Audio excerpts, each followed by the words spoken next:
Avant de courber la tête pour prier, j'aimerais lire dans la parole de Dieu. J'aime toujours lire sa parole. En effet, mes paroles failliront. Ce sont celles d'un homme, mais sa parole à lui ne peut pas faillir. Et pour vous qui suivez dans vos Bibles et tout, lisons dans Matthieu, chapitre 14, ce soir, en commençant au verset 22. Aussitôt après, il oblige les disciples à monter dans la barque et à passer avant lui de l'autre côté, pendant qu'il renverrait la foule. Quand il l'eut renvoyé, il monta sur la montagne pour prier à l'écart. Et comme le soir était venu, il était là seul. La barque, déjà au milieu de la mer, était battue par les flots, car le vent était contraire. À la 4e veille de la nuit, Jésus alla vers eux, marchant sur la mer. Quand les disciples le virent marcher sur la mer, ils furent troublés et dirent, « C'est un fantôme !» Et dans leur frayeur, ils poussèrent des cris. Jésus leur dit aussitôt, « Rassurez-vous, c'est moi, n'ayez pas peur. » Courbons maintenant la tête pour prier. Pendant que nous avons la tête et le cœur inclinés devant Dieu, y a-t-il dans le bâtiment ce soir un besoin que vous aimeriez faire connaître à Dieu en levant la main pour qu'on pense à vous dans la prière? Que le Seigneur porte son regard sur vous, qu'il soit miséricordieux envers nous. Notre Père Céleste, nous entrons maintenant dans ta présence, par le moyen du Seigneur Jésus et en son nom. En effet, nous avons l'assurance bénie de savoir qu'il nous a promis que si nous demandions quoi que ce soit en son nom, tu nous l'accorderais. Nous en sommes très reconnaissants. Les mots ne sauraient exprimer ce que nous ressentons à ce sujet. Et l'assurance que nous avons, que tu nous écoutes en ce moment même. Tu as vu les mains, Seigneur. Tu connais leurs besoins. Tu es le Dieu omniscient, omnipotent, infini. Et nous savons que tu connais le cœur des gens. Tu connaissais nos pensées, avant même que nous ayons été créés. Tu connaissais d'avance chacune de nos pensées, car tu es infini. Et nous prions, Seigneur, en cette heure, alors que nous plaçons nos désirs devant toi, regarde du haut des cieux, Seigneur, prends nos demandes dans ton propre cœur, Seigneur, et exauce-nous selon la richesse de ta gloire. Donne-nous le désir de notre cœur, car nous sommes confiants qu'il s'agit de ta volonté divine, et nous savons que tu prends plaisir à exécuter ta volonté. Donne-nous un grand déversement de ta présence, ce soir encore, Seigneur. Guéris les malades, sauve les perdus, relève ceux qui sont morts par leurs péchés et leurs offenses, et fais-les entrer dans une nouvelle vie ce soir. Puissions-nous voir Jésus. Nous le demandons en son nom. Amen. Vous pouvez vous asseoir.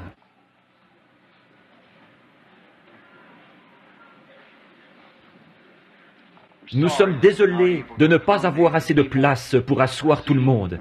Mais depuis le premier soir, on m'a dit qu'ils ont été obligés de renvoyer un nombre incalculable de personnes. Alors, nous en sommes désolés. Et frère Grant n'a pas tout à fait réglé la construction d'une autre pièce non plus. Je pense que ce sera sur la gauche qu'il va déplacer cette cloison. Ce précieux frère, il m'a demandé aujourd'hui si j'accepterais d'en faire une chose annuelle, de revenir à Dallas à son église. Une invitation comme celle-là, en cette heure où les portes se ferment tellement rapidement, et de voir cet homme qui veut que je revienne et que j'en fasse une chose, un événement annuel. J'apprécie. J'ai eu un moment de communion fraternelle avec eux ce matin, avec frère Gordon Lindsay et beaucoup d'entre eux. Frère Perry Green, qui parraine mes prochaines réunions à Beaumont, est assis ici derrière moi ce soir. Et beaucoup de nos amis, frère Don et son épouse, nous sommes vraiment contents de les avoir avec nous. Que le Seigneur les bénisse. Maintenant, ce soir, j'ai essayé de simplifier mes messages le plus possible, pour que même un enfant puisse les comprendre. Demain après-midi, ce sera une réunion d'évangélisation, et je voudrais que vous puissiez tous y assister. Maintenant, si vous avez des réunions à votre propre église, eh bien, restez là, à votre poste. Nous ne voulons pas que qui que ce soit quitte sa propre église pour Toutefois, si vous êtes malade et que vous voulez venir pour qu'on prie pour vous, mais qu'il y a une réunion à votre église demain après-midi, alors parlez-en à votre pasteur, pour éviter de le contrarier, vous savez. Dites-lui que nous sommes là pour collaborer, pour aider tous ceux du corps de Jésus-Christ qui séjournent ici à Dallas et dans les environs. Donc, demain après-midi, à 2h30, je pense, je dois apporter un message d'évangélisation. Et ensuite, nous prierons pour tous les malades. Nous nous occuperons de toutes les cartes de prière et tout qui sont restés cette semaine. Nous prierons pour tout cela demain. Maintenant, mon sujet de ce soir, je vais le présenter plutôt comme une petite pièce de théâtre, juste pour quelques instants. Et je vais essayer de prier pour le plus grand nombre possible de malades ce soir. Mon texte, c'est « N'ayez pas peur, c'est moi. C'est Jésus qui parle. » Mon sujet, c'est « Témoignage aux mères. » Ce devait être vers la fin de l'après-midi. Le soleil devait se coucher quand ceci a eu lieu. Et bon, il devait avoir fait chaud ce jour-là, à peu près comme ici en ce moment. Le climatiseur ne fonctionne pas. Ils sont en train de le réparer. C'est pour ça que j'ai choisi un sujet différent de celui sur lequel j'avais l'intention de prêcher, pour pouvoir faire vite et vous éviter de devoir rester assis là dans cette chaleur. Ce pécheur, un grand gaillard, après avoir vu tout ce qu'il avait vu pendant la journée, il avait observé Jésus dans son grand ministère.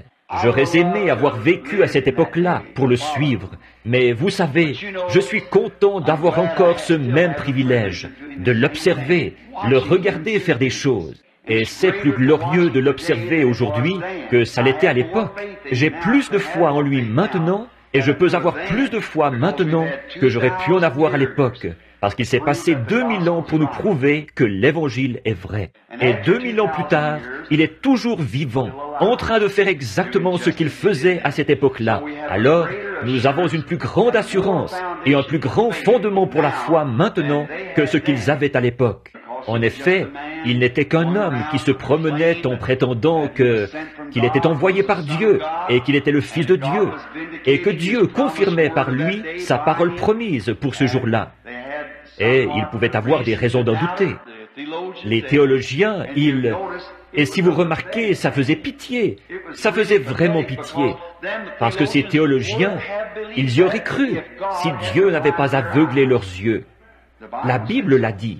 Et savez-vous qu'il a promis qu'il aveuglerait leurs yeux de nouveau aujourd'hui pour qu'ils ne voient pas ce qu'il en est, qu'ils seraient emportés, enflés d'orgueil, aimant le plaisir plus que Dieu, déloyaux, calomniateurs, intempérants, ennemis des gens de bien, ayant l'apparence de la piété, mais qu'ils renieraient ceux qui ont fait la force. Très précisément une promesse qui revient de nouveau. Et on ne peut pas vraiment faire autrement que d'éprouver de la pitié pour les gens dont les yeux sont aveuglés sur ce jour-ci. Alors que les Écritures dont Dieu a promis l'accomplissement en ce jour même, en cette heure, nous les avons devant les yeux et nous les regardons. Et les gens voient ça, et ils secouent la tête et s'en vont en disant « Je ne le vois pas ». Ça fait pitié, mais malgré tout, les Écritures doivent s'accomplir. Il faut que ça se passe comme ça. Donc, ces disciples avaient été choisis par Dieu. Avez-vous remarqué, Jésus leur a dit qu'avant la fondation du monde, il les avait choisis et qu'ils étaient la semence prédestinée de Dieu. C'est pour ça que, quand les ennuis sont arrivés et qu'on aurait dit que les gens avaient coincé Jésus avec une question, pour eux, il n'y avait pas de question. Ils ne pouvaient pas comprendre, mais ils étaient bien décidés à ne connaître rien d'autre que lui. Toi seul as la parole de la vie. Et ils étaient bien décidés à s'en tenir à cela, parce qu'ils étaient destinés à cette fonction. Et c'est pareil aujourd'hui. Les hommes et les femmes qui sont destinés à la vie éternelle viendront à la vie éternelle. Tous ceux que le Père m'a donnés viendront à moi. C'est sa parole, et ça ne peut pas faillir. C'est la parole de Dieu. Et maintenant, nous voyons ces disciples qui avaient eu une glorieuse réunion ce jour-là, dans l'immense champ qui s'étendait près du versant d'une montagne. Et Jésus leur avait dit, « Vous pouvez y aller, traverser la mer avant moi. » Et il allait monter sur la montagne tout seul pour prier. Et les disciples, après avoir rencontré des amis, je peux m'imaginer un peu comment ils se sentaient. En effet, de rencontrer des amis pour ensuite être obligé de quitter ses amis juste au moment où on commence à se connaître. C'est là qu'il faut faire ses adieux. Et c'est quelque chose qui m'a toujours assez chagriné. C'est d'un bout à l'autre du pays et partout dans le monde de rencontrer des amis et qu'ensuite on doive les quitter, en sachant qu'il y en a beaucoup qu'on ne reverra plus jusqu'à ce qu'on les rencontre au jugement. C'est quelque chose d'assez attristant. Je peux m'imaginer la barque avec le nez qui s'avançait sur la rive. Et c'est Simon-Pierre, avec ses bras et ses épaules bien musclées, qui a dû pousser la barque pour lui faire demi-tour et prendre le large. Ils faisaient tous au revoir de la main à ceux qui étaient sur la rive. Et eux criaient, « Revenez encore nous voir avec le Maître. Venez faire une autre réunion de réveil. Nous avons été tellement bénis aujourd'hui. » Les nouveaux amis qui leur faisaient au revoir de la main. Ensuite, il a fait quelques enjambées pour se frayer un chemin entre les autres disciples. Et il s'est probablement assis à côté de son frère André, et ils ont empoigné les rames. Les barques de cette époque-là étaient propulsées soit par le vent, soit par des rames qu'ils tiraient. Alors, ils s'assoyaient peut-être 2 par barque, 2 sur un côté, et ou plutôt 2 par siège, avec peut-être 6 ou 8 telets. Ils tiraient en cadence, et comme ça la barque gardait un tirant d'eau égal quand il y avait de la tempête. Ensuite, quand le vent soufflait normalement, ils pouvaient hisser une voile et naviguer à la voile. Il avait dû faire chaud cet après-midi-là, si on s'en rapporte aux Écritures juste avant cet événement. Et donc, ça avait dû être un après-midi très calme, ensoleillé et chaud. Le soleil se couchait. Et il ramait, ensuite il lâchait les rames et faisait au revoir de la main aux gens. Nous espérons vous revoir un jour. Et il continuait à prendre le large. Et puis le coucher du soleil, la tombée du jour, et au bout d'un moment, il a commencé à faire nuit. Ils ont dû prendre pas mal de vitesse en ramant, et c'est tout un travail, ça, quand ces grandes rames lourdes s'enfoncent dans la mer. Et la plupart d'entre eux étaient des pêcheurs et de solides gaillards, habitués à la mer. Et donc, comme ils s'attendaient à ce que Jésus ne tarde pas à monter dans une barque pour venir les rejoindre, eh bien, ils ont pris le large et ils ont dû se laisser glisser un petit peu. Ils ont mis la barque en mouvement et puis ils se sont laissés aller. Le jeune Jean, c'est peut-être lui qui a été le premier à parler, parce qu'il était le plus jeune du groupe. Et ce doit être lui qui a dit, « Je commence à être un peu fatigué. Laissons glisser l'embarcation un moment. Attendez un peu. On n'a pas besoin de se dépêcher. Il n'est pas encore arrivé. Alors on ferait aussi bien d'attendre un peu et de prendre une bonne bouffée d'air. » Et, assis là, la tête un peu penchée, il a dû commencer une réunion de témoignages. Et c'est de ça que je veux parler. Ce doit être lui qui s'est redressé le premier et qui a dit, « Frère, peu importe ce que les gens peuvent dire, et combien on peut ne pas vouloir le croire, après ce qui est arrivé aujourd'hui, je suis tout à fait convaincu que nous ne suivons pas un imposteur. Nous ne suivons rien de moins que Dieu, car aucun homme ne pourrait faire ce qu'il a fait aujourd'hui, à moins d'être Dieu. Vous savez, quand il a pris ses pains, qu'il les a rompus et qu'il a nourri ces 5000 personnes, là, pour moi, ça a été la chose la plus extraordinaire. Il aurait pu y avoir un doute jusqu'à aujourd'hui. Je ne fais que répéter son témoignage là, pour ainsi dire. Mais ça a réglé la question. Il a dit, « Je me souviens, il y a des années, je vivais tout près du Jourdain. Et je me souviens encore, quand j'étais un petit garçon, que ma jolie maman juive me prenait dans ses bras l'après-midi, qu'elle m'assoyait sur ses genoux et qu'elle me berçait sur la véranda quand les coquelicots étaient en fleurs le long des rives du Jourdain. Et elle regardait du côté du désert, de ce désert que notre peuple avait traversé. Elle avait l'habitude de me raconter des histoires de la Bible. L'une des plus glorieuses histoires dont je me souvienne, c'est celle de la femme sunamite. Quand son petit garçon était mort et que le prophète a ressuscité ce petit garçon d'entre les morts. C'était une histoire passionnante. Mais une des histoires les plus passionnantes que maman me racontait, elle disait, « Là, Jean, tu n'es qu'un petit garçon.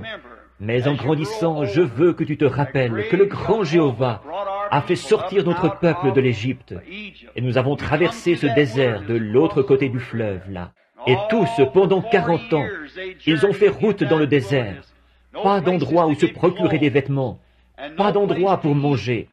Et Dieu faisait pleuvoir du pain du ciel tous les soirs pour nourrir notre peuple dans le désert. Parce qu'ils étaient en service commandé. Ils suivaient le grand Jéhovah. Et maintenant, un jour, Jéhovah se fera chair ici sur terre, sous la forme d'un homme. On l'appellera loin, le Messie. Et je me souviens, il disait, j'étais un petit garçon, et avec ma tête de petit garçon, je cherchais à comprendre, j'essayais de comprendre. Comment Dieu a-t-il fait pour nourrir ces 2,5 millions de personnes là, dans ce désert? Où a-t-il pris tout ce pain-là? Et je demandais à maman, maman, est-ce que Jéhovah a toute une série de fours là-haut dans le ciel et il faisait cuire tout le pain et il se dépêchait de descendre le soir pour le mettre sur le sol pour les gens? Et les grands cieux de Jéhovah, ils sont pleins de fours? Elle disait, non mon fils, tu es trop jeune pour comprendre. Tu vois, Jéhovah est un créateur. Il n'a pas besoin de fours. Tout ce qu'il fait, c'est parler. Et sa parole se manifeste quand il parle. Il est le grand Jéhovah. Et il a prononcé ça, tout simplement. Et les anges ont distribué ça sur la terre, pour le peuple. Et aujourd'hui, quand je l'ai vu se tenir là, avez-vous remarqué ce regard sur son visage? Il n'y avait aucun doute dans son esprit. J'ai grimpé derrière le rocher, et je l'ai regardé faire. Quand il a pris le pain, qu'il l'a rompu et qu'il l'a remis à ses serviteurs, à nous, pour que nous le distribuions au peuple. Et ensuite, quand il est revenu pour le rompre encore, le pain était redevenu complet. Et il l'a fait des centaines de fois, jusqu'à ce que tout le monde soit rassasié. Et on en a ramassé des paniers pleins. Je sais que ça ne pouvait être rien de moins que Jéhovah, parce qu'il a agi comme Jéhovah l'avait fait. Il n'y a que Jéhovah qui peut créer. Et je sais que cet homme-là n'est pas un imposteur. Il n'y a qu'un créateur, et c'est Jéhovah. Et maintenant, de toutes les choses que j'ai vues, celle-là m'a convaincu. Je veux que vous sachiez maintenant que mon cœur est pleinement abandonné. Et je crois pleinement qu'il n'est pas seulement un prophète. Il est un prophète, mais il est plus qu'un prophète. Il n'est rien de moins que Jéhovah Dieu, habitant au milieu de nous, parce qu'il a créé du pain et qu'il a eu les agissements de Jéhovah. Ce n'est pas étonnant qu'il ait pu dire, « Si je ne fais pas les œuvres de mon Père, alors ne me croyez pas. Mais si je fais les œuvres de mon Père et que vous ne pouvez pas me croire, croyez aux œuvres, parce que ce sont elles qui rendent témoignage de moi et qui montrent qui je suis. » Il me semble que les gens auraient pu voir ça facilement. Jean était convaincu qu'il était le Messie, celui dont Ésaïe avait dit, « Un fils nous est né. On l'appellera Conseiller, Prince de la paix, Dieu puissant, Père éternel. » Jean était convaincu à cause de ce qu'il avait vu. Le jeune homme donnait son témoignage. À peu près à ce moment-là, Simon-Pierre a dit, « Hé, une petite minute là, si c'est une réunion de témoignage qu'on va faire, j'aimerais dire mon mot. » Vous savez, j'étais très sceptique face à tout ça. Quand mon frère André, il avait assisté aux réunions de réveil de Jean, le prophète qui avait témoigné de ce que le Messie allait venir et que ce serait lui qui le présenterait. Et j'étais un peu sceptique face à ce qu'André me disait, parce que je n'avais entendu de toutes sortes, des histoires de Messie et tout le reste. Mais vous, les frères, vous vous souvenez tous de mon vieux père. Il s'appelait Jonas. Et vous vous souvenez de lui. C'était un croyant très ferme. Je me rappelle encore, maman et papa, et nous tous, la pêche, c'était notre gagne-pain. Et quand on n'attrapait pas de poisson, on avait besoin de pain. Alors on se mettait à genoux et on priait Dieu. Donne-nous une bonne pêche aujourd'hui, ô Dieu, et qu'on puisse vendre notre poisson pour payer nos dettes et avoir de quoi manger. Et on partait en mer, dans la tempête, et on bravait ces tempêtes.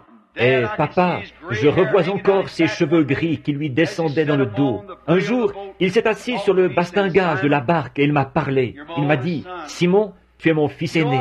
Tu sais, j'ai toujours cru, Simon, que je verrais le Messie. Notre peuple l'attend depuis l'Éden. Et nous sommes sûrs qu'il va venir, peu importe le temps que ça prendra. Il s'est passé 4000 ans, tu vas me dire. Mais je crois que le Messie viendra.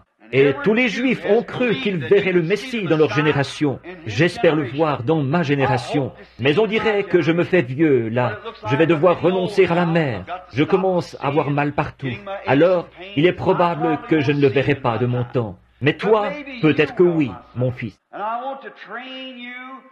Et je veux te donner une formation dans les Écritures. Fiston, avant que le Messie fasse son apparition, il y aura toutes sortes de choses qui se produiront, toutes sortes de faussetés, parce que Satan va faire ça pour détruire l'influence du vrai Messie quand il viendra. Ça s'est toujours passé comme ça, c'est encore pareil. Et ensuite, nous voyons, il a dit, je me souviens qu'il a passé son bras autour de moi et il m'a dit, Fiston, il n'y a qu'un moyen par lequel tu pourras identifier ce Messie.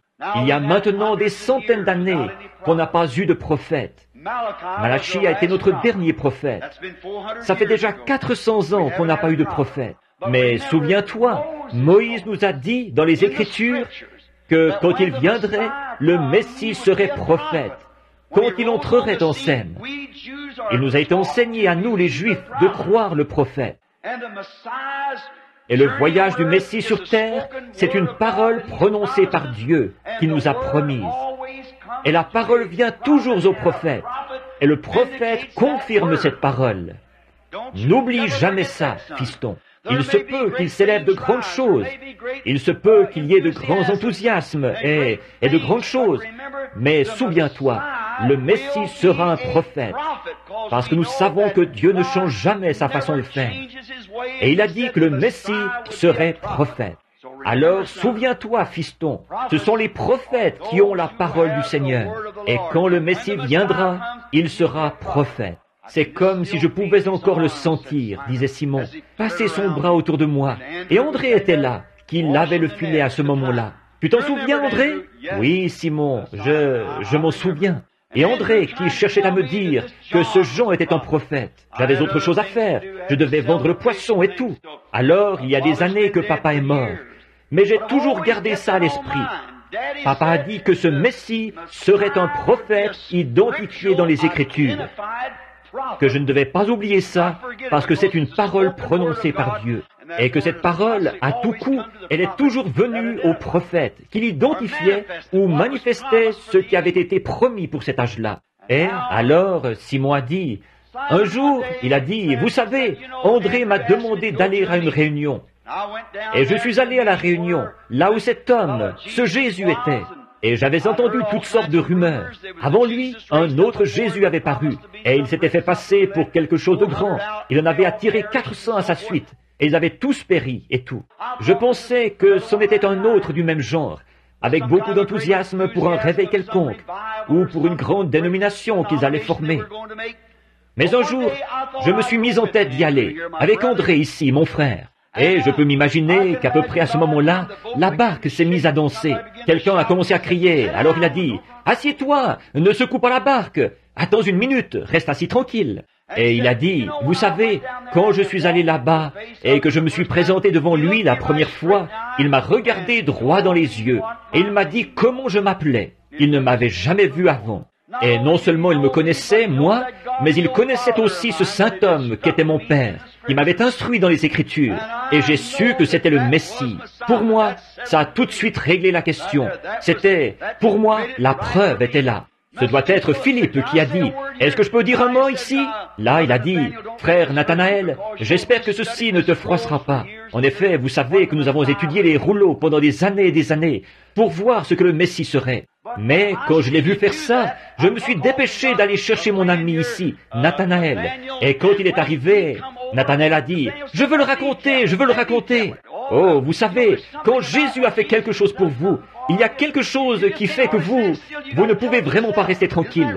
Il faut que vous le racontiez vous-même. Pas vrai? Si c'est quelque chose de réel, il faut que vous le disiez. Quand il m'a rempli du Saint-Esprit, je veux en parler. Je veux que quelqu'un le sache. Pas que quelqu'un d'autre le raconte. Je veux le dire moi-même.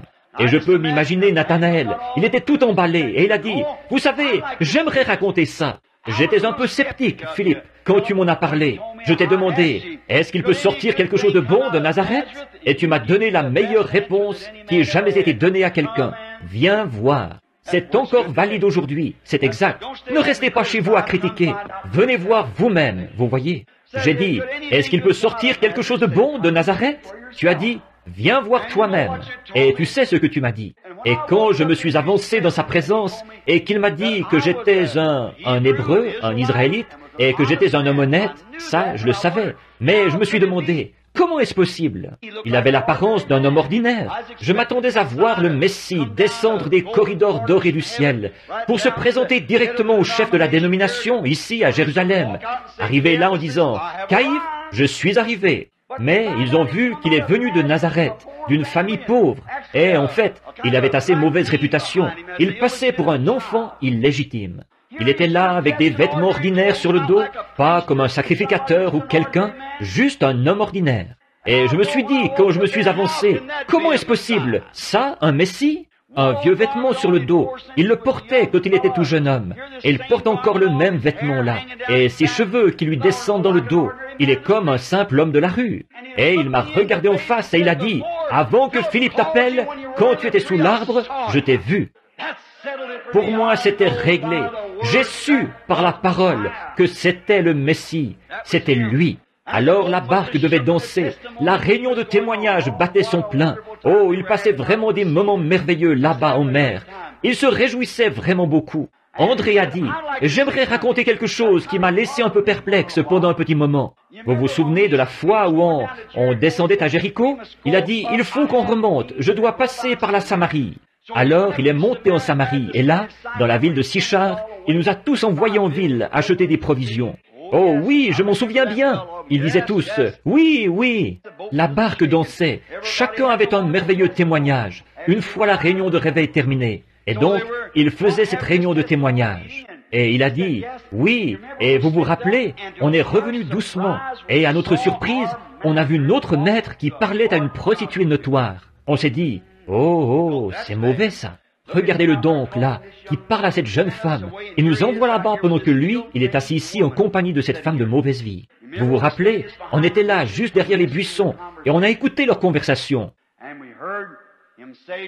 Et on l'a entendu lui dire, « Femme, va chercher ton mari et viens ici. » Et on s'est dit, eh bien, peut-être qu'on s'est trompé. Cette femme, peut-être qu'elle est légalement mariée, là. Alors, elle l'a regardé en face et elle a dit, « Monsieur, je n'ai pas de mari. » Vous vous souvenez, comme le cœur nous a manqué? Notre grand Messie en qui nous avions confiance, le voilà qui s'est fait prendre à mentir dans le feu de la conversation, parce qu'il a dit, « Va chercher ton mari. » Et comme réponse, elle a attesté qu'elle n'avait pas de mari. Là, ça s'est retourné contre lui.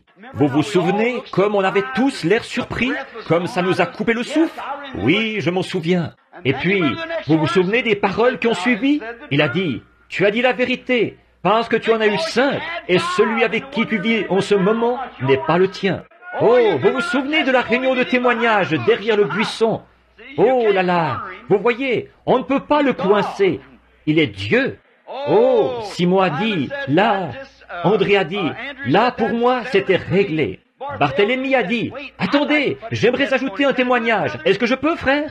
Oh, eh bien, je pense bien que oui. On a beaucoup de temps. Il n'est pas encore arrivé. Alors, on va juste donner quelques petits coups de rame. Vas-y, Barthélemy, témoigne. Eh bien, quelque chose qui était glorieux pour moi. Vous vous souvenez de notre sœur de Jéricho qui s'appelait Rebecca? Oui. Et son mari tenait un restaurant là-bas. Oui, oui. Et c'était un homme d'affaires. Il s'appelait Zachée. Oui, oui, je me souviens bien de lui. Vous vous souvenez, elle était l'une de nos sœurs. Elle avait cru au Seigneur, et sa grande crainte, c'était que Zachée laisse passer tout ça sans accepter Jésus. Et oh, Zachée était un très bon ami du sacrificateur de là-bas.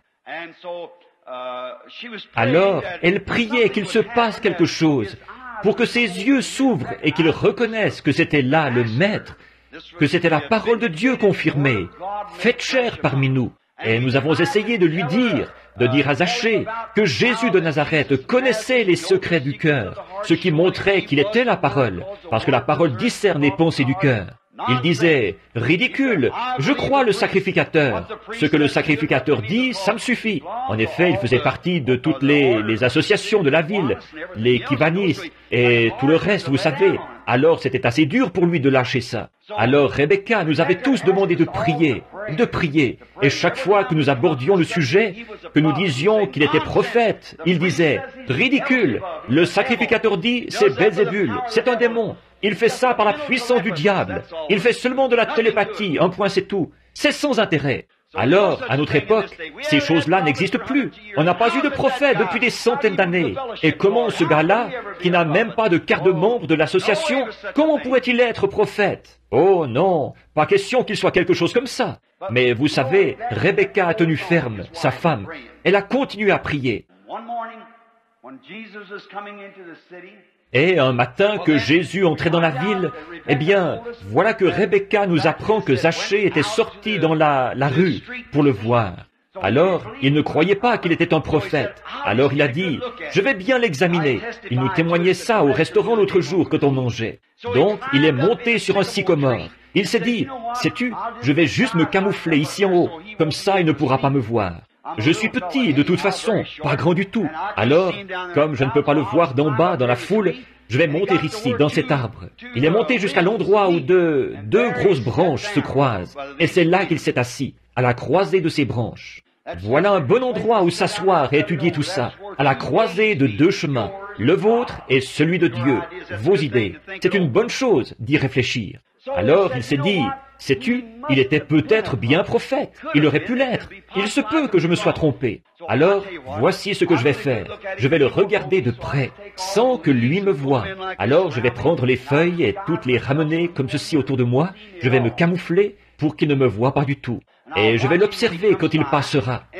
Et s'il n'a pas l'air d'être quelqu'un de bien, je vais lui faire savoir ce que je pense, assis ici dans cet arbre. Donc il observait, et il y avait une feuille qu'il pouvait soulever pour le voir quand il tournerait le coin.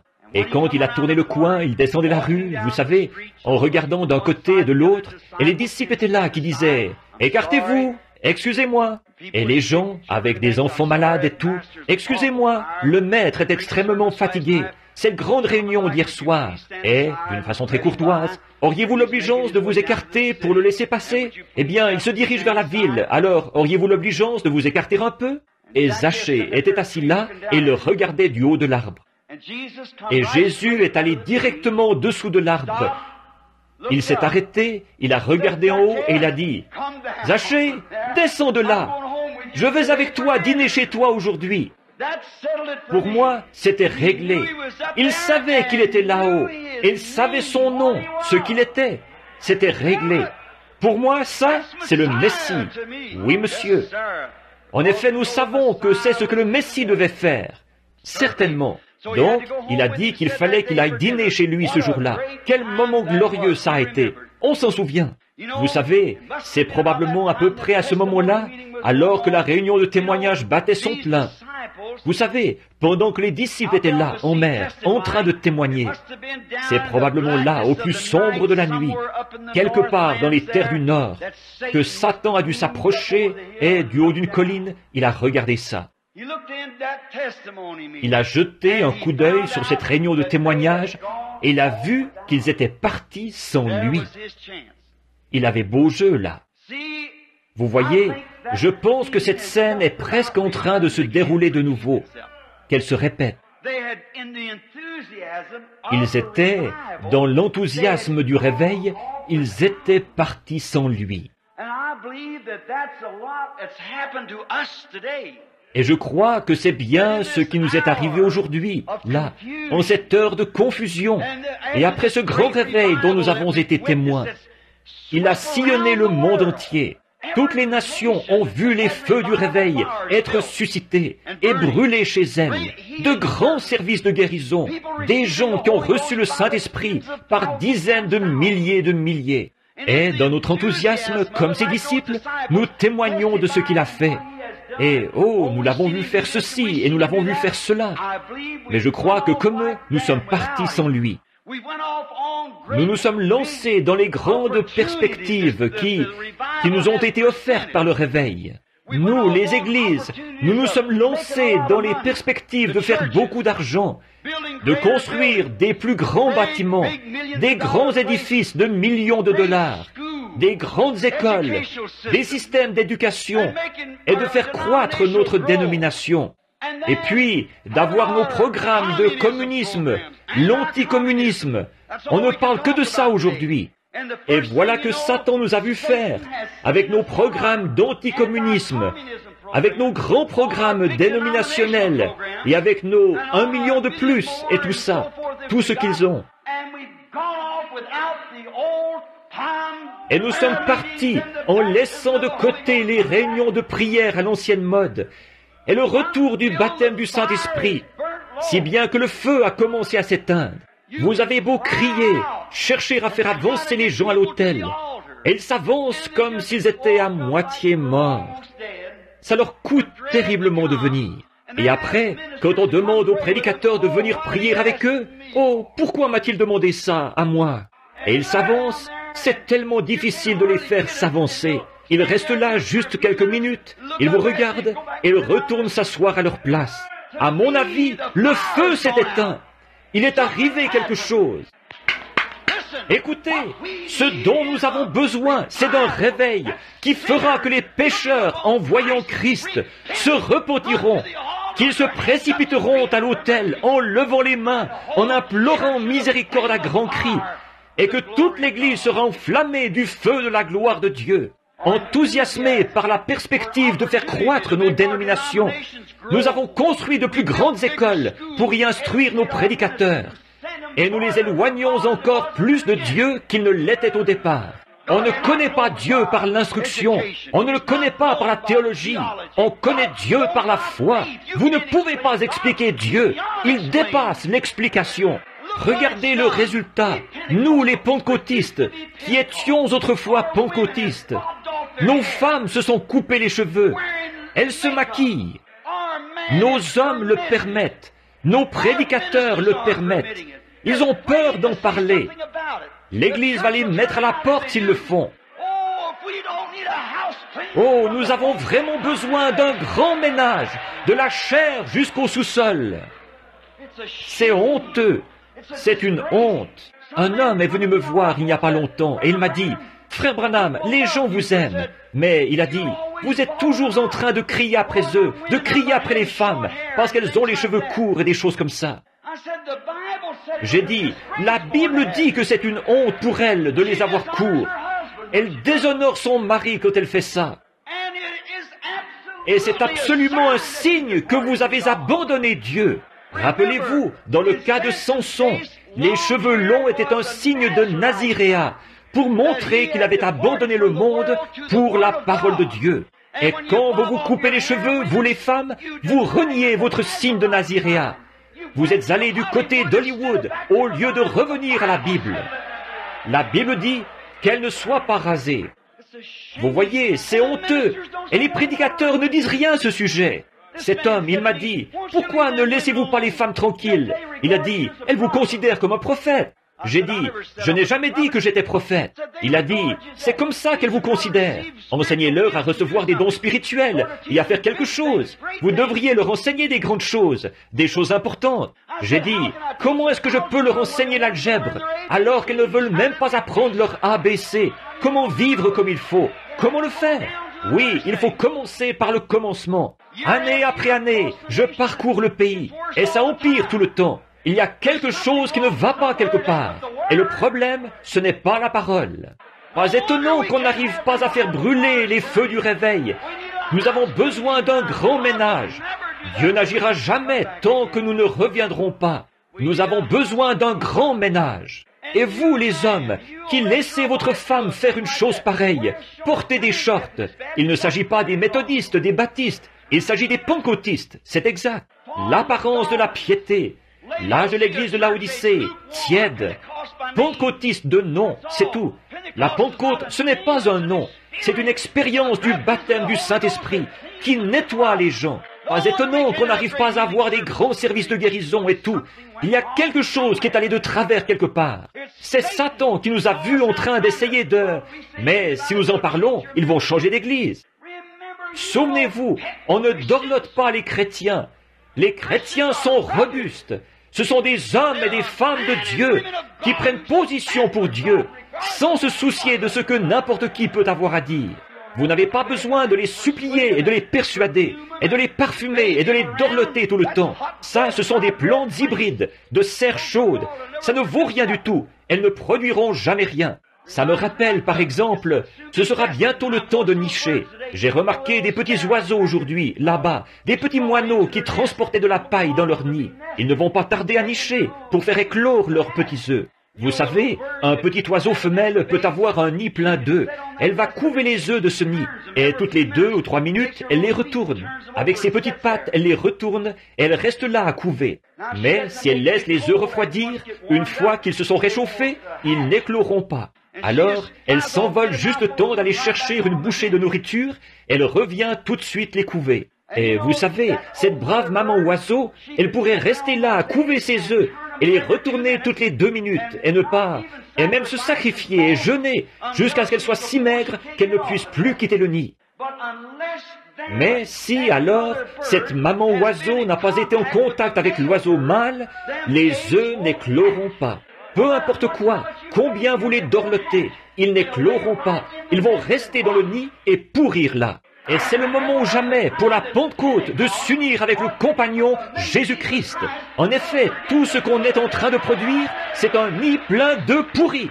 Renions la foi, en train d'entrer dans le concile œcuménique et appeler ça quelque chose de grand de s'asseoir près du pape et dire que c'est spirituel. Mais qu'est-ce que vous avez, les pentecôtistes? Vous ne savez donc pas que la Bible a annoncé ces choses? Et on pousse des grands cris parce que les méthodistes et les baptistes se joignent à nous et toutes les autres choses du genre. Vous ne vous rendez donc pas compte que quand la Vierge endormie est venue acheter de l'huile, c'était à l'heure même où l'époux est arrivé? Et elles n'ont pas reçu l'huile. Vous savez, l'enlèvement se passera si secrètement, et le départ, un de ces jours, que vous n'en aurez même pas connaissance. Ce sera terminé, et vous vous demanderez ce qui s'est passé. C'est comme quand Jean est venu sur terre, et ils ont dit, mais la Bible dit qu'Élie doit venir premièrement. Il a dit, il est déjà venu, et vous n'en avez pas eu connaissance. Il en sera de même un jour, ils diront, je pensais que ceci devait se produire avant la période de la tribulation. Je pensais que l'enlèvement devait avoir lieu. Ces mots pourraient revenir, il est déjà passé, et vous n'en avez pas eu connaissance. Oui, il est peut-être plus tard que vous pensez. Oh, réveille-toi, Église! Je fais mieux de m'arrêter. Je ne suis pas venu ici pour la doctrine, mais j'ai pensé vous passer ça simplement comme plat d'accompagnement. Souvenez-vous, frères, Satan a vu tous ces grands programmes, une église qui essaie de surpasser l'autre, une dénomination qui essaie de surpasser l'autre, en éliminant tout l'illettrisme.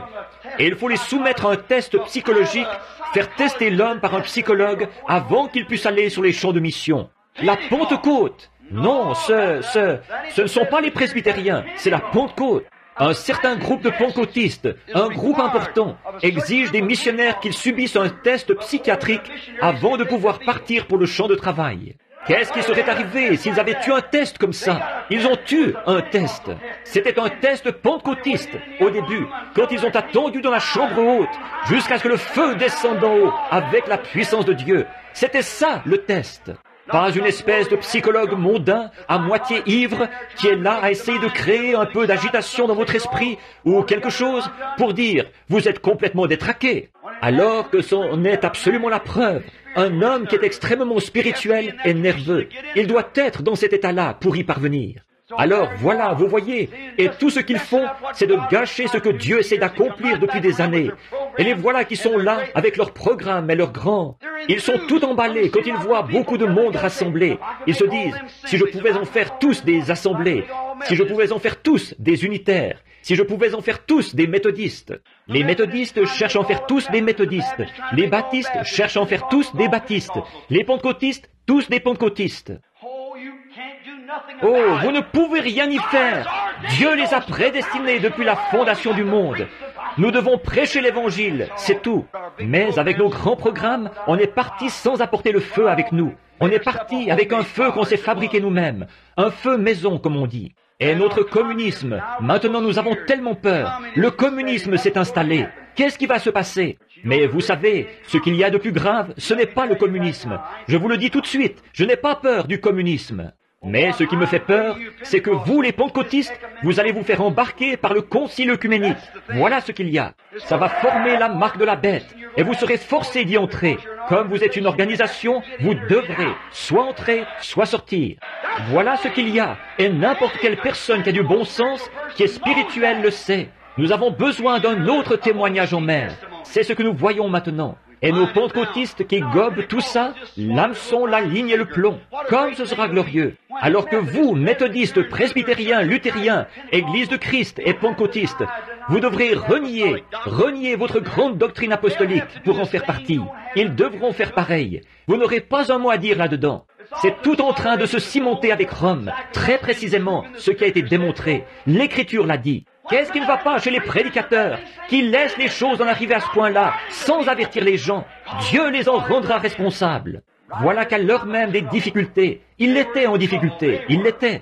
Ce n'est pas le communisme qui s'installe, mais c'est le concile œcuménique qui va tous les engloutir, tout le paquet.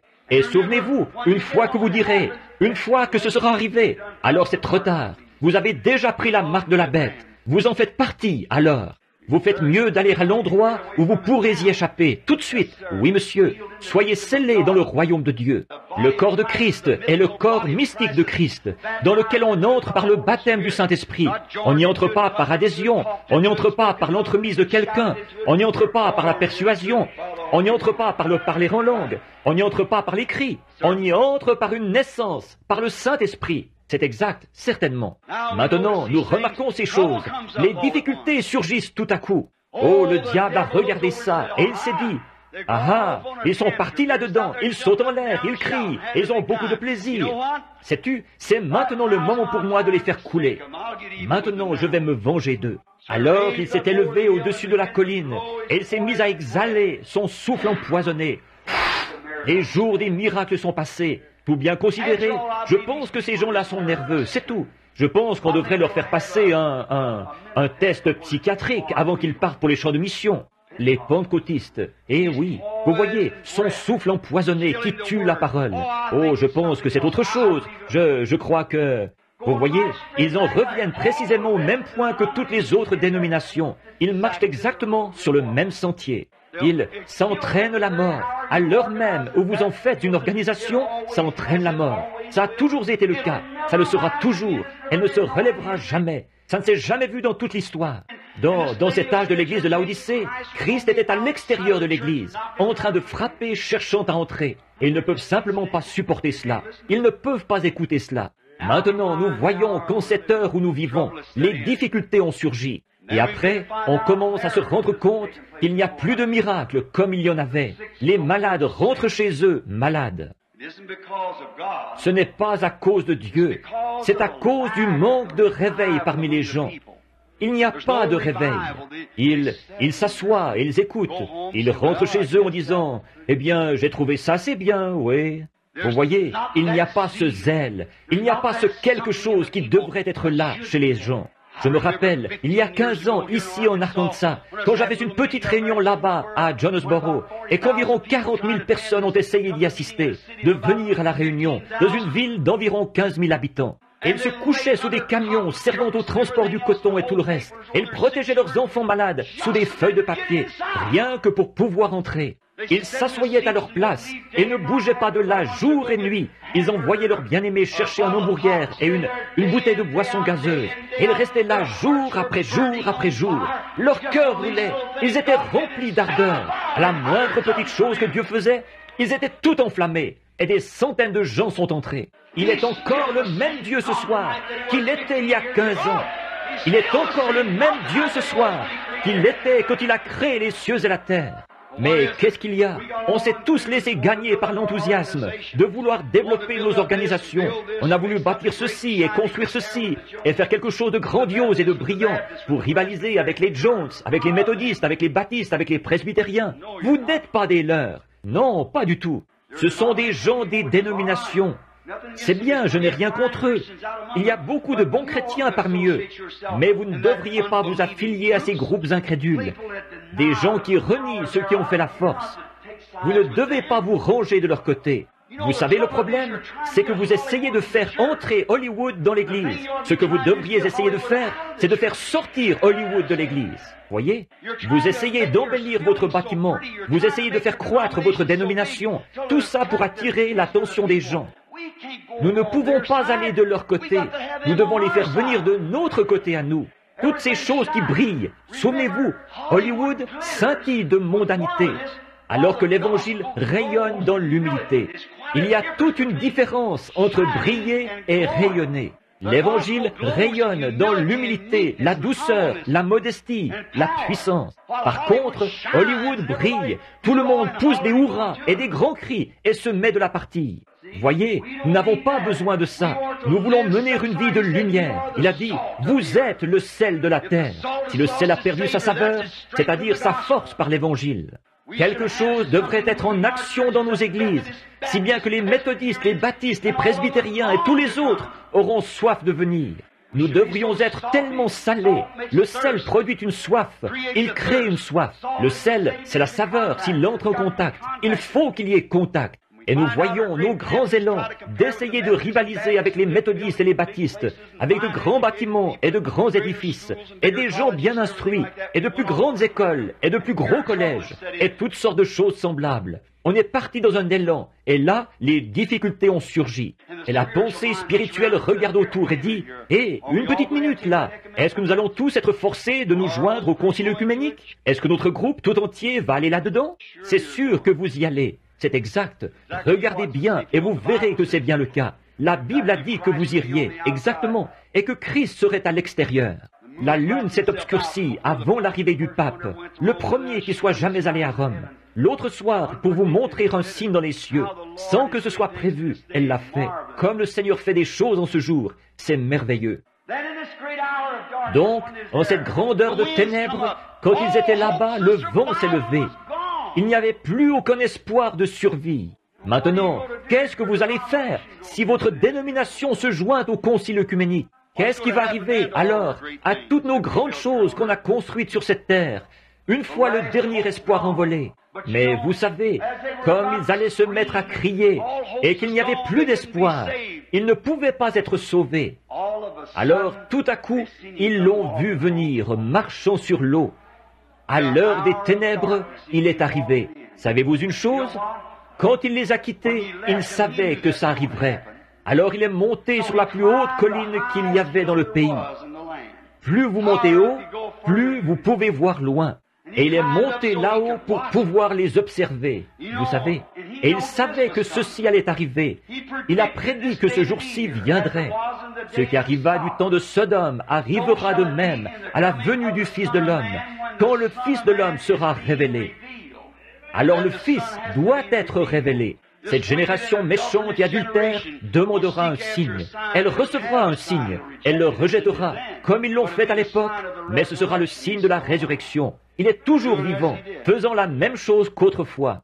Nous voyons qu'en cette grande heure où les disciples étaient tous dans la détresse, il est monté là-haut pour pouvoir les observer. Il était assis là-haut sur la colline, il les observait. Et là, cette fois-ci, il n'est pas monté sur une montagne, mais il est monté du tombeau. Il est monté dans les airs, plus haut que la lune, les étoiles, tellement haut, il est monté tellement haut qu'il doit regarder en bas pour voir le ciel. Et c'est là qu'il est assis, dans les lieux très hauts.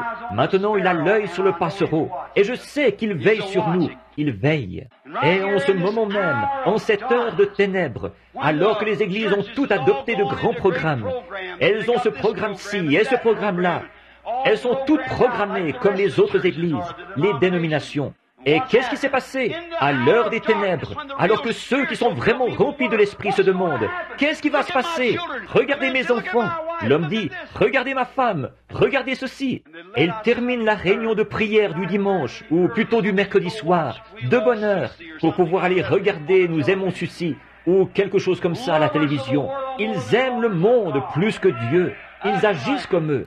J'ai dit à une dame l'autre jour, elle portait une robe vraiment serrée. J'ai dit, sœur, cette robe est trop serrée. Ça peut avoir l'air drôle que je vous dise ça, mais elle l'est. Vous êtes chrétienne. Vous pourriez être une pierre d'achoppement. Elle a dit, eh bien, frère Branham, savez-vous une chose? Elle a dit, c'est la seule sorte qui se fait. J'ai dit, on vend encore du tissu et il y a des machines à coudre. Il n'y a pas d'excuse. Oui. Écoutez, je vais vous dire quelque chose, ma chère amie. Je ne rouspète pas après vous, pas du tout. J'essaye de vous empêcher d'aller dans les tourments. Tant que cet esprit-là sera en vous, vous allez le faire. C'est exact. Vous devez en sortir par une naissance.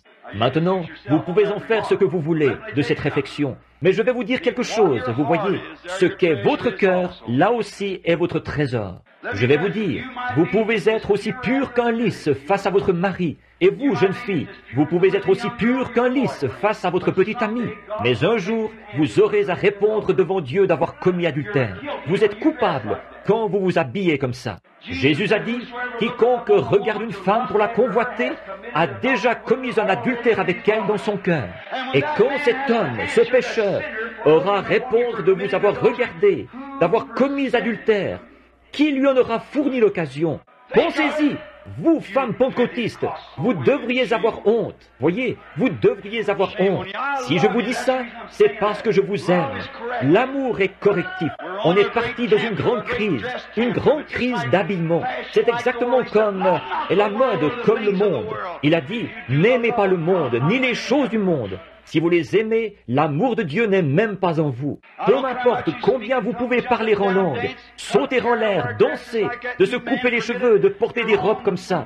Vous les hommes, vous le permettez. Vos propres fruits vous montrent où vous en êtes. C'est tout à fait vrai. Ce n'est pas étonnant qu'on soit dans une telle confusion avec les vents du communisme, les vents du formalisme dans les églises, les vents de l'organisation œcuménique. C'est un temps d'union, un temps de syndicalisation. Les syndicats organisent les travailleurs en syndicats. Ils se disputent là-dessus. Les nations, avec les Nations Unies, elles s'unissent. Les églises s'unissent ensemble. Qu'est-ce que tout ça montre? Ça montre que Christ et l'épouse sont sur le point de s'unir. Voilà ce que ça indique. Toutes les ombres de ces choses montrent que le positif approche. Regardez bien maintenant, alors que nous terminons, parce que mon temps est presque écoulé. Et maintenant, remarquez, en cette heure décisive, où il n'y avait plus aucun espoir de survie, ils ont vu venir quelqu'un qui marchait sur l'eau, qui venait vers eux. Et la chose, ce qui est triste là-dedans, écoutez bien, la seule chose qui pouvait les aider, ils en ont eu peur. Ils ont dit, ça a l'air fantomatique, ça pourrait être un esprit, vous savez. C'est bien ce qui se passe encore.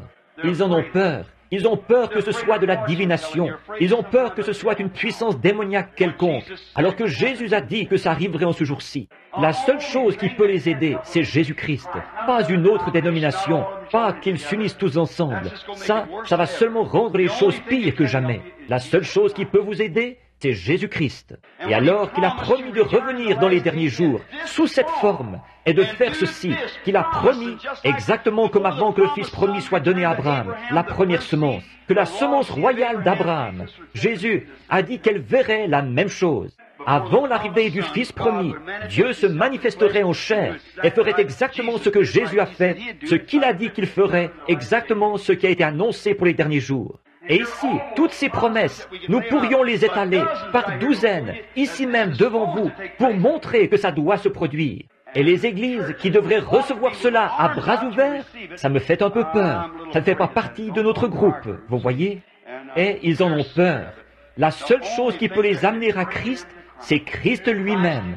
Et ils ont peur que ce soit quelque chose de redoutable. Oh, je ne sais pas, il peut y avoir des esprits là-dessous, vous voyez. J'ai des doutes à ce sujet. Ils ont peur de la seule chose qui peut les aider. Et, en cette heure sombre de la détresse, cette église élue, ce groupe qui était assis là, ils avaient peur que ce soit un fantôme. Ils ne voulaient rien avoir à faire avec ça. C'est alors que s'est fait entendre cette douce voix. N'ayez pas peur, c'est moi. Il est la parole, n'est-ce pas? Il ne change jamais, il reste la parole. Maintenant, ce soir, n'entendez-vous pas la parole qui dit « Il est le même hier, aujourd'hui et pour toujours. N'ayez pas peur, c'est moi. » Courbons la tête. Père Céleste, la soirée est chaude, les heures sont sombres. Voilà que le feu a quitté l'autel. Tu es en train de glaner dans le champ. Tu as dit, le royaume est semblable à un homme qui a pris un filet pour aller en mer. Il l'a jeté dans la mer, et quand il l'a ramené, le royaume était semblable à cela. Seigneur Dieu, un jour, ce dernier poisson qui se trouve dans cette eau, tu as dit, qu'ils en ont ramassé de toutes sortes.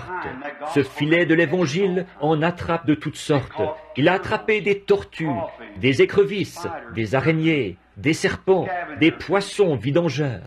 Nous ne savons pas ce qu'il attrape, mais il y avait là des poissons que tu cherchais. C'est toi qui en es le juge. Mais nous savons bien que, rapidement, la tortue, l'écrevisse et tout retournent dans la vase, retournent dans les eaux. Mais un jour, le dernier poisson qui est destiné, prédestiné à venir, la dernière partie de ce corps, va être retiré de ce lac. Tu as jeté un filet à l'époque de Luther et de Wesley, d'Alexander Campbell, de John Smith, Calvin, Knox, Finney, Sankey et ainsi de suite. Dans l'âge pentecôtiste, à l'époque de F. Bosworth et de Frohman, ces grands hommes. Tu as jeté des filets à l'époque de Billy Sunday, tout au long de l'âge. Et encore maintenant, tu passes la mer au peigne fin. Est-ce que l'un d'entre eux est assis ici ce soir, Seigneur? Si oui, puisse-t-il être comme cette petite femme au puits. Malgré sa condition de prostituée, elle a quand même reconnu que tu étais le Messie. Elle a vu ce signe, c'était réglé. Elle a dit, je vois que tu es prophète. Elle n'avait aucune idée qu'il pouvait s'agir du Messie. Elle a dit, nous attendons un Messie, en d'autres termes. Nous savons que quand le Messie sera venu, il nous annoncera ces choses. Et tu as dit, je le suis, c'était réglé. Maintenant, ce soir, Seigneur, qu'il voit que c'est moi. N'ayez pas peur. C'est ma promesse. Guéris les malades, Seigneur. Sauve les perdus. Remplis ceux qui sont vides. Puissions-nous repartir ce soir et dire dans nos cœurs en repartant, comme ceux qui revenaient d'Emmaüs, notre cœur ne brûlait-il pas au-dedans de nous, alors qu'il nous a porté la parole ce soir dans la salle, sa présence divine. La façon dont ils ont su que c'était toi, c'est qu'ils t'ont invité à entrer, et leurs yeux se sont ouverts. Puisse chacun de nous ce soir t'inviter à entrer. Si nous ne le comprenons pas, que nous t'invitions à entrer quand même. C'est le seul moyen par lequel tu puisses te révéler. Et nous remarquons que le moyen par lequel tu t'es révélé après ta résurrection, tu as fait quelque chose de la même manière que tu l'avais fait avant ta crucifixion. Maintenant, viens ce soir, Seigneur. Tu as dit que tu étais le même hier, aujourd'hui et pour toujours. Fais encore pour nous ce que tu as fait à l'époque où tu étais ici dans la chair sur la terre. Nous rentrerons chez nous le cœur joyeux, comme eux. C'est au nom de Jésus que nous prions. Amen. Maintenant, à la réunion ce soir, je sais qu'il fait terriblement chaud et nous reste encore 20 minutes pour sortir à l'heure. Je ne peux ni arrêter ni empêcher les choses que je fais. Je suis poussé par quelque chose.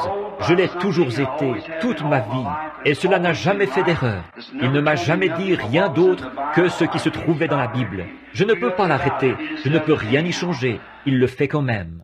Et je suis sûr que si je suis obéissant, il y a quelqu'un qui en a besoin. Et je serai fidèle. Et ce jour-là, je veux, comme le grand Saint Paul, dire, je n'ai à répondre du sang de personne. Oh non, je veux dire la vérité. Ce n'est pas que je vous aime. Si vous aviez un petit garçon, maintenant pensez-y, madame, vous que j'ai réprimandé tout à l'heure, vous les sœurs avec les cheveux coupés et tout. Si vous aviez un petit garçon qui était assis dans la rue et que vous disiez, Junior, mon chéri, tu ferais mieux de rentrer, mon chéri. Ça se pourrait, je ne sais pas, ils vont probablement te contourner avec leur voiture. Vous n'aimez pas cet enfant, c'est exact. Vous allez sortir dehors et lui administrer une bonne correction ou le faire rentrer de force. C'est exact. Vous l'aimez. C'est comme ça qu'est l'Évangile. Dieu vous aime. Et ceux qu'il aime, il les châtie et les reprend. Tous les enfants qui viennent à lui. Si vous ne pouvez pas supporter le châtiment, que vous repartez et que vous vous mettez en colère pour ça, alors vous êtes des enfants illégitimes. Vous n'êtes pas les enfants de Dieu. Alors, souvenez-vous-en, c'est l'Écriture tout simplement. Maintenant, un mot de lui, un seul mot, comptera plus que tout ce que moi je pourrais dire dans 1 million de vies. C'est lui. Nous connaissons sa promesse. Nous savons ce qu'il a promis de faire. Maintenant, je ne sais pas si... Est-ce qu'il a distribué d'autres cartes? Est-ce que tu as distribué des cartes aujourd'hui? Qu'est-ce que c'était? J? Très bien. Très bien. Pour gagner du temps, on va commencer par le numéro 1. Maintenant, elles sont probablement éparpillées un peu partout dans la salle. J, numéro 1. Maintenant, nous les prenons un peu n'importe comment. Une fois, nous avons commencé à partir d'ici, une fois de là. Parfois, on va et on vient, et on fait le tour. Mais nous les prenons un peu n'importe comment, là. Mais chaque personne qui entre, chaque jour, a une chance de pouvoir venir dans la ligne. Le fait que vous soyez ici, ça ne veut pas dire combien savent que dans cette série de réunions, il y en a eu presque 2 fois plus qui ont été guéris dans l'auditoire qu'il y en a eu qui ont été guéris ici, sur l'estrade. Bien sûr, vous le savez. Vous voyez, une carte de prière, c'est simplement pour faire monter les gens sur l'estrade, pour que le Saint-Esprit vienne au milieu d'eux, parce que c'est ce que vous avez l'habitude de faire. Nous n'avons même pas besoin de faire ça en ce moment. Nous pouvons laisser tomber les cartes de prière. Exactement comme nous l'avons fait hier soir. Nous n'avons pas appelé de carte de prière hier soir. Le Saint-Esprit est allé vers ceux qui n'avaient pas de carte de prière. Et j'ai vu beaucoup de choses dont je n'ai pas parlé, parce que je ne savais pas si c'était ça ou pas. C'était encore sombre au-dessus d'eux, alors j'ai simplement laissé faire. Je ne savais pas, ça n'aurait rien donné de les appeler. Ce qu'il dit, c'est ça qui est juste. Alors écoutez ce qu'il dit. Bon, tu as bien dit que c'était J, J numéro 1, J numéro 1. La personne qui a cette carte de prière, levez la main. Tu dois faire erreur, fiston. Ça doit être... Oh, excusez-moi. Oh, tout au fond, là-bas, contre le mur. Avancez-vous, madame. Ils viennent avec les cartes de prière. Mon fils, frère Borders ou Billy, l'un des deux, parfois les deux, et ils mènent les cartes devant vous. Et ensuite, ils vous donnent votre carte, celle que vous voulez. Nous ne savons pas. Elles sont justes. Cette personne-ci peut avoir le numéro 5, et cette personne-là peut avoir le numéro 7. Celle-ci, le numéro 15, et celle-là, le numéro 95. Et nous ne savons pas. Et encore là, quand j'arrive, simplement, ce qui me vient à cœur, je les appelle à partir de là. Peu importe ce que c'est. Si je dis, parfois je compte combien il y en a dans une rangée, et je divise ça par le nombre qu'il y a dans cette autre rangée, et ça me donne la réponse. Voyez? Et puis, sinon, eh bien, simplement, ce qui me vient à l'esprit en premier, c'est ça que j'appelle. Numéro 1, J, numéro 2, numéro 2, numéro 3, numéro 4, numéro 5, numéro 6, 7, 8, 9, 10. Que cela vienne, vous voyez. 1, 2, 3, 4, 5, 6, 7, 8, 9, 10. C'est bon, c'est comme ça qu'il faut faire. Approchez. Attendez, quelqu'un est parti de l'autre côté. 1, 2, 3, 4, 5, 6, 7, 8, 9. C'est ça, bon, voilà. Le voilà, 10. Très bien. 11, 12, 13, 14, 15. Ça fait 5 de plus. 1, 2, 3, 4, 5. Bon, c'est bon. 16, 17, 18, 19, 20. 1, 2, 3, 4. J'en vois seulement 4.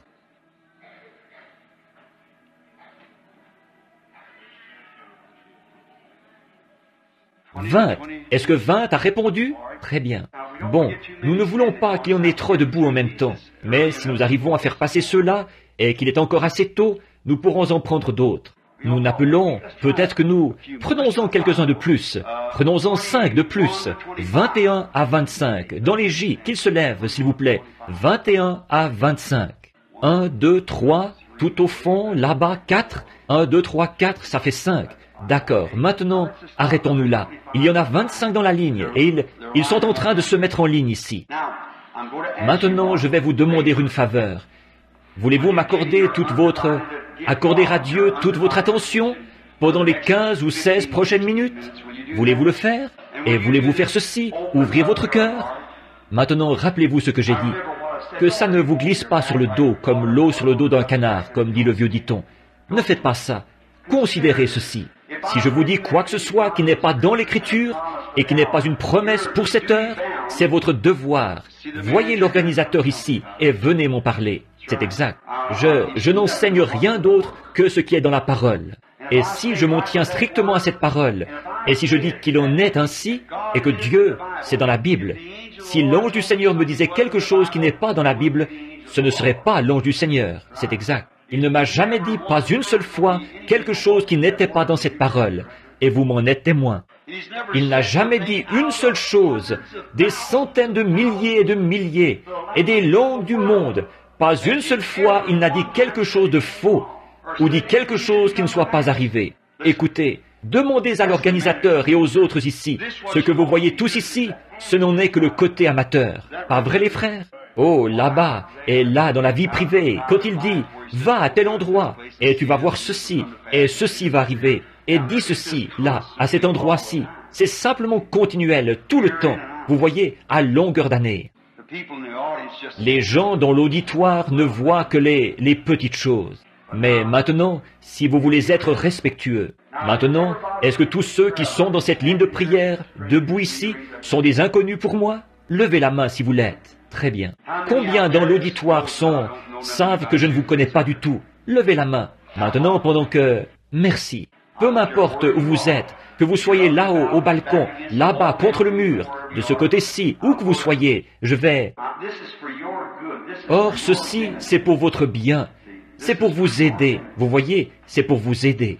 Je pensais que c'était mon petit-fils qui me parlait, là, mais ce n'était pas lui. J'ai un petit-fils quelque part ici ce soir. Il est à peu près de cette taille-là. Alors je pensais que c'était le petit Paul. Il dit toujours qu'il va monter sur l'estrade, venir prêcher pour moi. Et il n'a pas tout à fait 2 ans encore. Je pense que ce petit garçon cherche sa maman. Donc, souvenez-vous, j'essaye de vous aider. Dieu le sait, j'essaye de vous aider, vous voyez. Maintenant, regardez, je veux que vous en retiriez quelque chose s'il vient au milieu de nous.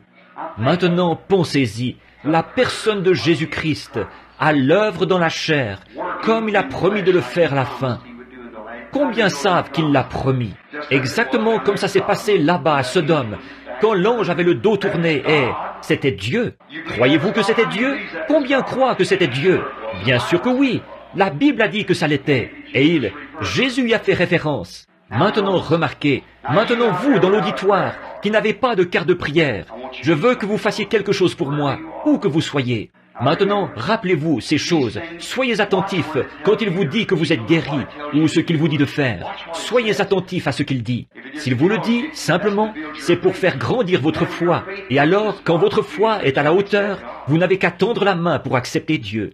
Ce n'est pas moi, parce que le Père Céleste le sait. En regardant dans la ligne ici, je ne vois pas une seule personne que je connais. Dans tout l'auditoire, je ne vois qu'environ 2 ou 3 personnes que je connais. Et je ne sais pas en ce moment si je peux dire en montrer une seule. Je sais qu'En Munway était ici il y a quelques minutes. Je pensais l'avoir vu et si je ne me trompe pas, en effet, je vois quelqu'un que je connais. C'est un homme avec son épouse et sa petite-fille du nom de Fritzinger, qui viennent de là-bas dans l'Ohio. Êtes-vous frère Fritzinger? Vous êtes assis dans un genre de recoin où c'est frères et sœurs Fritzinger de l'Ohio, des amis à moi. Et, à part ça, assis là-bas, je vois de ce côté, ici, un vieillard qui aura bientôt 92 ans, du nom de William Dow, lui et son épouse. Elle est infirmière. William Dow de l'Ohio, un ami très intime à moi. Il n'y a pas longtemps, à 91 ans, il a eu un arrêt cardiaque complet, une crise cardiaque. Et son épouse m'a appelé pour que je vienne tout de suite, il se mourait. Et il a vraiment été un ami très cher pour moi. Comme je faisais route pour aller le voir, j'étais inquiet. Et je me suis arrêté. Une de mes roues était désaxée, ce qui était en train de ronger mon pneu. Alors je suis entré dans une station-service Texaco pour prendre de l'essence. Et ils sont sortis, ils ont regardé ça. Et quand j'ai levé les yeux, j'ai vu frère Dow qui venait vers moi dans mon église et qui me serrait la main. J'ai dit « Gloire au Seigneur ». Et j'ai regardé de ce côté-ci, et le voici qui venait dans la rue, et qui me serrait la main. Je suis allé le voir. J'ai vu son médecin, un jeune juif, ou plutôt un homme d'un certain âge, un juif. Et j'ai dit, qu'est-ce que vous en pensez, docteur? Il a dit, il n'a même pas la moindre chance de s'en sortir. Il a dit, il est sous la tente à oxygène. Il a dit, il ne va pas tarder à mourir. Il a dit, n'oubliez pas qu'il a 91 ans. J'ai dit, oui monsieur. Il a dit, c'est un arrêt cardiaque complet, il n'y a rien à faire. Il a dit, c'est son heure, il s'en va. Et j'ai dit, oui monsieur, seulement, non, il ne s'en va pas. Voilà tout. Je suis entré, j'ai glissé ma main sous la tente, j'ai dit, frère Dow, est-ce que vous m'entendez? Il a levé les yeux vers moi. C'est un Allemand, et à vrai dire, son nom c'est D-A-U-G-H. Mais moi, je le prononce simplement Dow, vous voyez. Et j'ai glissé ma main sous la tente et j'ai dit, vous m'entendez, frère Dow? Il a dit, oui. J'ai dit, vous ne mourrez pas. Je l'ai vu, vous ne mourrez pas. Une semaine plus tard, j'étais dans mon église. Et qui est-ce qui est venu vers moi dans l'église? Nul autre que frère Dow. Je suis parti après la réunion et je suis allé de l'autre côté de la rivière, manger dans une cafétéria. Et quand je suis descendu de ma voiture, je montais la rue et voici frère Dow qui arrive, la main tendue vers moi. Ses visions ne faillissent pas. Et cet homme, âgé de 91 ans, et il assiste à toutes les réunions. Il a été jusqu'en Californie. Voulez-vous simplement lever la main, frère Dow, là où vous êtes assis, pour que les gens puissent voir un vrai soldat, là, ici. Il est assis juste ici, vous voyez, 91 ans, et il assiste à toutes les réunions. Quand je suis au tabernacle, il fait tous les jours des centaines de milles en voiture. Il vient m'écouter apporter une petite prédication, et ensuite il repart. Dieu! Vers le soir, la lumière paraîtra. J'ai dit, l'autre jour je lui parlais, et j'ai dit, qu'est-ce que je peux faire pour vous, frère Dow? Je ne demande qu'une chose, frère Branham. Quand il viendra, je veux partir avec lui. J'ai dit, ne vous en faites pas. Ça, c'est assuré, certainement. Bon, et cet homme est venu, il s'est fait baptiser. Oh, il est venu et il a reçu le baptême du Saint-Esprit et tout. Simplement un merveilleux serviteur de Christ. Maintenant, je vais demander à tout le monde d'être très respectueux. Regardez de ce côté-ci et priez. Maintenant, combien d'enseignants ici savent qu'il est, maintenant même, le souverain sacrificateur qui peut compatir à nos infirmités? Eh bien, s'il est le même hier, aujourd'hui et pour toujours, et le même souverain sacrificateur, alors il agira de la même façon. Seulement son corps est sur le trône de Dieu. Combien savent ça? Le corps de Jésus est sur le trône de Dieu. Mais il se sert de notre corps pour se manifester, exactement comme il a promis de le faire. Les œuvres que je fais, vous les ferez aussi. Je vais vous demander de rester assis tranquille. Soyez respectueux, veillez, priez. Maintenant, Père Céleste, j'ai fait de mon mieux pour être aussi respectueux que possible à ce sujet. Maintenant, un seul mot de toi, maintenant, Seigneur. Et alors, puisse la petite voix tranquille descendre dans cet auditoire et dire, « C'est moi, n'ayez pas peur. » Accorde-le, Père. Et je m'en remets à toi avec le message qui a été prêché ce soir, avec ta parole, pour que tu la confirmes. Tu n'es pas obligé de le faire, mais tu le feras, ou tu le fais parce que tu l'as promis. Je te prie de l'accorder au nom de Jésus. Amen. Que tout le monde soit très respectueux, vraiment très respectueux. Bonjour. Maintenant, je vais vous donner des passages de l'Écriture au fur et à mesure. Si le Seigneur le fait, je ne sais pas. Mais, et de prêcher comme je l'ai fait, vous voyez, c'est un certain genre d'onction. Et maintenant, c'est un autre genre d'onction. Celle-là, c'en est une qui vous bénit. Celle-ci, rien qu'une chose, et vous êtes presque sans vie. Cette dame se tient ici. Je ne l'ai jamais vue de ma vie. Sommes-nous des inconnus? Je crois que vous avez dit tout à l'heure que je ne vous connaissais pas. Dieu vous connaît. Il me connaît. Est-ce que vous savez que de nous être tenus ici en ce moment, nous aurons à en répondre au jour du jugement? Vous en êtes conscient? Vous savez que ce que nous faisons maintenant, Dieu nous en tiendra pour responsables là-haut. Si j'ai dit ça, c'est dans un but. Maintenant, si le Seigneur Jésus me révèle ce que vous faites, ce qui vous préoccupe, ou quelque chose comme ça, le croirez-vous? Vous ne pourriez pas faire autrement que de le croire, n'est-ce pas? Est-ce que vous le croiriez, vous, là, dans l'auditoire? Maintenant, nous nous tenons là, exactement comme la femme au puits et notre Seigneur. Un homme et une femme qui se rencontrent pour la première fois. Voyez? Nous sommes là. Nous nous rencontrons pour... Ça, c'est Jean, chapitre 4. Maintenant, si le Saint-Esprit dit, si vous êtes ici pour quelqu'un d'autre, si vous êtes malade, s'il s'agit d'un problème dans votre ménage, s'il s'agit de problèmes financiers, ce dont il peut s'agir, je n'en ai aucune idée. Mais lui, il sait. Mais lui, il peut discerner les pensées qui sont dans votre cœur. Il est la parole. Moi, je ne peux pas. Je suis un homme. Vous êtes un petit peu nerveuse, et c'est pour ça que je fais ceci, vous voyez.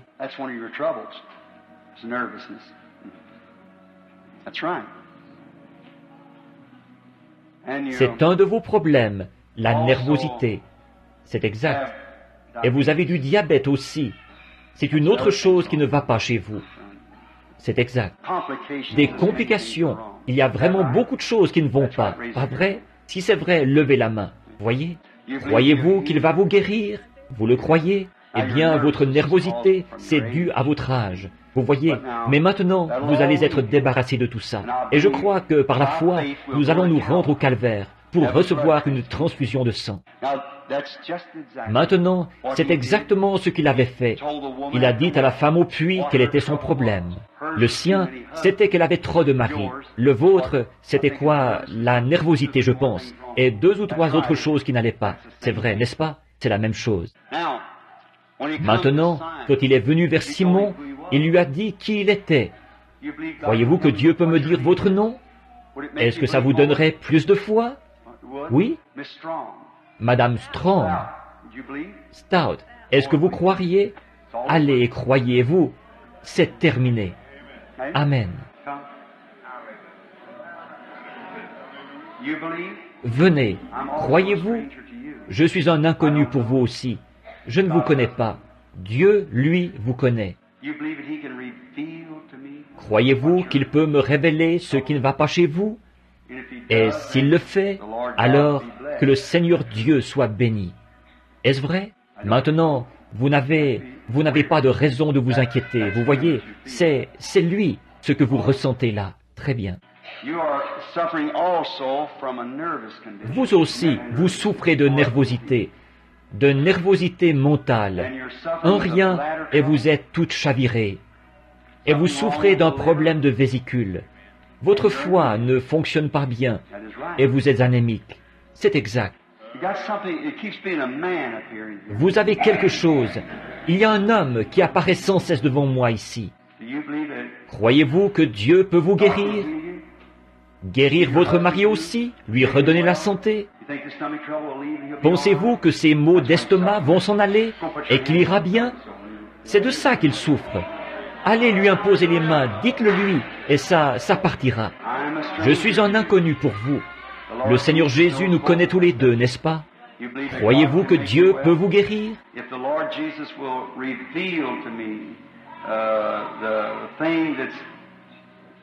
Si le Seigneur Jésus me révèle la chose qu'il y a dans votre cœur, croyez-vous qu'il vous guérira? Vous avez eu des ennuis, vous avez un problème de vésicule biliaire, ça c'est une chose. Et autre chose, cela a produit de l'ulcération dans votre vésicule, mais c'est ce que votre médecin a dit. Maintenant, une autre chose, c'est qu'ils veulent opérer ça. C'est tout à fait exact. C'est vrai, n'est-ce pas? Maintenant, croyez-vous qu'il peut vous éviter ça? Pensez-vous que vous avez la foi en lui? Maintenant, vous savez que ce n'est pas moi qui fais ça. Croyez-vous? Très bien. Allez, et qu'il vous soit fait selon votre foi. Nous sommes des inconnus l'un pour l'autre, j'imagine. Le Seigneur Dieu nous connaît tous les deux. Croyez-vous qu'il est capable de me révéler les choses qui pourraient vous aider? Vous croyez qu'il le fera? Je dis, absolument sûr. C'est très bien. C'est très beau, ça. Maintenant, il y a beaucoup de choses qui ne vont pas chez vous. Tant de complications et tout. Et une espèce de tout dont vous n'arrivez pas à vous débarrasser. Et vous êtes très nerveuse. Et c'est exact. Et puis, vous avez un fardeau sur votre cœur. Et ce fardeau, c'est pour quelqu'un, pour votre fils. Il a un problème, des problèmes de ménage. Lui et son épouse, ils sont toujours en train de se disputer. Et ils n'arrêtent pas de... Et vous avez un fardeau à cause de ça. C'est exact. Maintenant, croyez de tout votre cœur. Et tout cela se réglera et disparaîtra. Croyez maintenant. Que le Seigneur vous bénisse. Bonjour, monsieur. Je suis un inconnu pour vous, et vous êtes un inconnu pour moi. Et ça commence avec les visions, là, je vois, on dirait qu'il y a comme de la lumière dans tout le bâtiment. C'est comme si un genre de tourbillon se promenait, voyez? Mais croyez-vous que le Seigneur Jésus peut me révéler la raison pour laquelle vous vous tenez là? Vous croyez qu'il le ferait? Je le crois aussi. Si je vous parle, c'est pour contacter votre esprit. Exactement. C'est pour ça que je le fais. Vous voyez, comme je ne vous connais pas, il faut forcément que ce soit autre chose que moi qui agisse. Je dois m'ôter du chemin, d'une façon tellement complète que ce soit lui qui agisse, lui-même. Vous comprenez? Maintenant, une chose, c'est que vous souffrez d'une nervosité extrême. Et cette nervosité dure depuis pas mal de temps. C'est exact. Et à cause de cette nervosité, vous faites aussi de l'hypertension artérielle. Et vous avez eu une attaque. C'est ça. Dites donc, ou bien vous avez déjà été prédicateur, ou bien vous êtes prédicateur. Donc, vous êtes prédicateur. Je vous voyais vous tenir en chair. Alors, ayez foi en Dieu, et cette nervosité s'en ira. Tous les prédicateurs ont cela. Vous vous en tirerez. Retournez à votre chair, obéissez à Dieu, et restez fidèles à cette parole, Jésus-Christ. Croyez-vous que votre mal de dos est parti quand vous étiez assis sur votre chaise? Le croyez-vous? Bon, très bien. Alors continuez simplement à avancer en disant « Merci Seigneur ».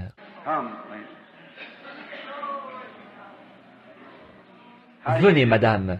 Bonjour. Croyez-vous que je suis son serviteur? Très bien.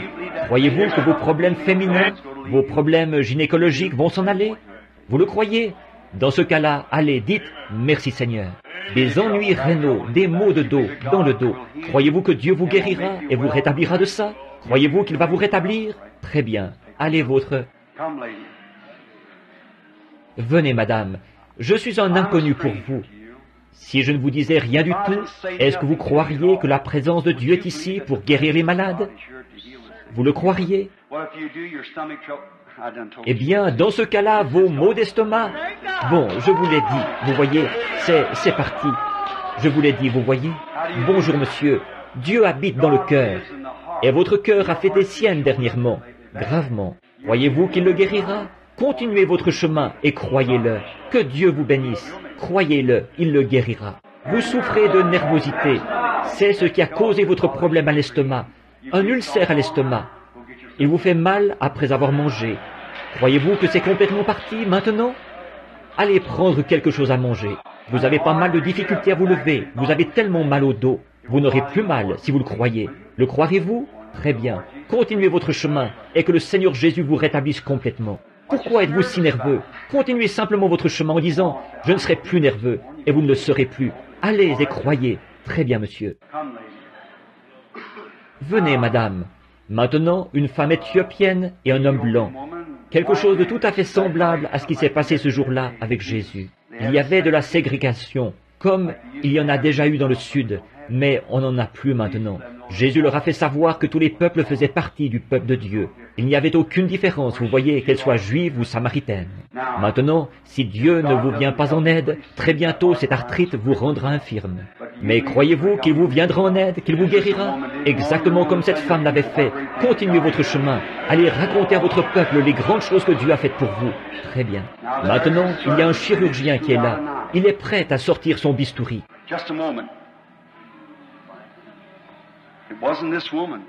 Un instant. Ce n'était pas cette femme-ci. Un instant maintenant. Que tout le monde soit respectueux là. C'est Satan qui a essayé de faire quelque chose.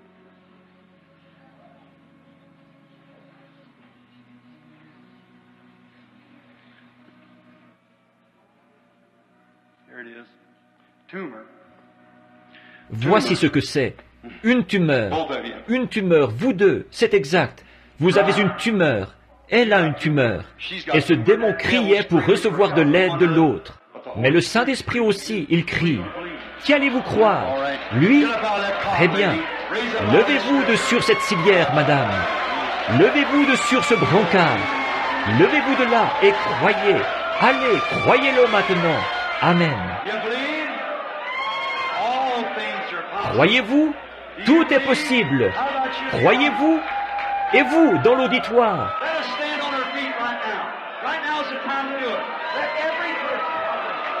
Levons-nous tout de suite. Tout de suite, c'est le moment de le faire. Que chaque personne, que Dieu vous bénisse, que chaque personne se lève tout de suite. Donnez gloire à Dieu. Levez vos mains. Merci, Seigneur Jésus. Nous te louons pour ta grandeur et parce que tu as guéri les malades.